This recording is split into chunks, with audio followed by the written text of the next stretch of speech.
আসসালামু আলাইকুম, সবাই কেমন আছেন? আশা করি অনেক অনেক ভালো আছেন। তো আল্লাহর রহমতে আমিও অনেক ভালো আছি। আমি দোয়া করি সবসময় সবাই যে যেখানেই থাকুক সবাই অনেক সুস্থ থাকুক এবং ভালো থাকুক, সবার যেন অনেক অনেক কোনো বিপদ আপদ থেকে মুক্ত থাকুক, এটাই আমি সবসময় কামনা করি।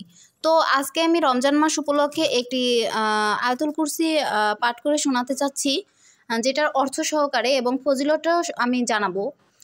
তো সেটা হচ্ছে যে আয়াতুল কুরসি ফজিলত ও আমল, যেটা সহি হাদিসে বর্ণিত আছে। আয়াতুল কুরসি কোরআন শরীফের সর্বশ্রেষ্ঠ আয়াত।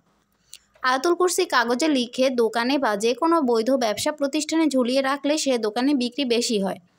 প্রত্যহ নিয়মিত আয়াতুল কুরসি পাঠ করলে কবর আযাব মাফ হয়।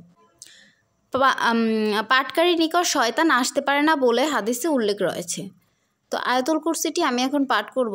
বিসমিল্লাহির রহমানির রহিম। আল্লাহু লা ইলাহা ইল্লা হুয়াল হাইয়ুল কাইয়ুম। এর অর্থ হচ্ছে তিনি ব্যতীত কোনো উপাস্য নেই। লা তাখুজুহু সিনাতু ওয়ালা নাউম। তিনি চিরজীবী, অনাদি। লা হুমা ফিস সামাওয়াতি ওয়া মা ফিল আরদি। তাকে তন্দ্রা অর্থাৎ নিদ্রা স্পর্শ করে না। মানজাল্লাযী ইয়াশফাউ ইনদাহু ইল্লা বিইজনিহি।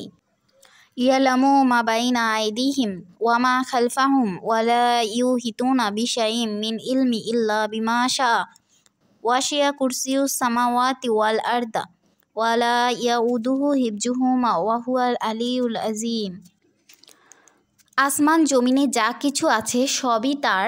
এমন কে আছে যে তার অনুমতি ব্যতীত তার কাছে সুপারিশ করবে? তাদের সামনে ও পেছনে যা কিছু আছে তা তিনিই জানেন, এবং যা কিছু তিনি চান তা ছাড়া কেউ তার জ্ঞানের কিছুই আয়ত্ত করতে পারে না। তার আসন আকাশ ও পৃথিবীতে বিস্তৃত। এত দেওয়া ভয়ে হেফাজতে তিনি ক্লান্ত হন না। তিনি অতি উচ্চ মহান। তো দোয়াটি বলা শেষ হলো। দোয়াটি বলতে বলতে আমার মাছ কাটাটাও শেষ হয়ে যাচ্ছে। তো দেখতে পাচ্ছেন মাছটা কীভাবে কেটেছি। মাছটা কেটেছি, অনেকটা সময় লেগেছে। তো এবার যেটা করব সেটা হচ্ছে মাছটাকে ধোবো ভালো করে। এই যে ধুয়ে নিচ্ছি মাছটাকে, বারবার মাছের যে পেটাটা পড়ে যাচ্ছে। তো আমি যে আয়াতুল কুরসিটা পড়ে শুনিয়েছি ওটা হয়তো ভুলও হতে পারে, মানে পড়েছি ঠিকভাবে, কিন্তু হয়তো উচ্চারণে বা টানে ভুল হতে পারে। সেটা যদি আপনারা ভালো করে পারেন সেটা অবশ্যই আমাকে জানাবেন। তো আমি যেভাবে পারলাম ওভাবে আপনাদেরকে বললাম। তো ততক্ষণে আমার মাছটা তো ধোয়াও হয়ে যাচ্ছে প্রায়। এই যে দেখেন মাছটা সুন্দর করে ধুয়ে নিয়েছি। মাছ একটু সময় নিয়ে ধুতে হয়, কারণ মাছ থেকে অনেক গন্ধ আসে, এই জন্য। মাংস থেকে কিন্তু অতটা ধোয়ার দরকার হয় না, কিন্তু মাছটাকে কিন্তু প্রচুর পরিমাণে ধুইতে হয়। তো এখানে অল্প কিছু মাছ নিয়ে আমি ভেজে নিচ্ছি। যেহেতু রমজান মাস সেহেতু অতটা খাওয়া হয় না, তো অল্প মাছ তাও থেকে যায় অনেক সময়, খেতে ইচ্ছে করে না। তারপরে এই যে পেঁয়াজ কুচি দিয়ে নিচ্ছি। রান্নাবান্না সব একই রকম। ওই আগেও যে পাঙ্গাস মাছের রেসিপি দিয়েছিলাম সেটাও যেভাবে তৈরি করেছি এটাও সেভাবে ঠিক সেম। তো ময় মশলা দিয়ে নিচ্ছি, পেঁয়াজ বাটা দিয়েছি, রসুন বাটা এবং আদা বাটা দিয়ে দিচ্ছি। তারপর সুন্দর করে নাড়াচাড়া করে নিচ্ছি মাছটাকে। তারপর যেটা দিচ্ছি সেটা হচ্ছে মরিচের গুঁড়া দিয়ে দিচ্ছি। 2 চা চামচ মরিচের গুঁড়া নিয়ে নিচ্ছি, আর 2 চা চামচ দিয়ে দিচ্ছি হলুদের গুঁড়া। তো হলুদের গুঁড়া আপনারা যে যেরকম পারেন সেরকম ঝালটা একটু কম বা বেশি দিয়ে নেবেন।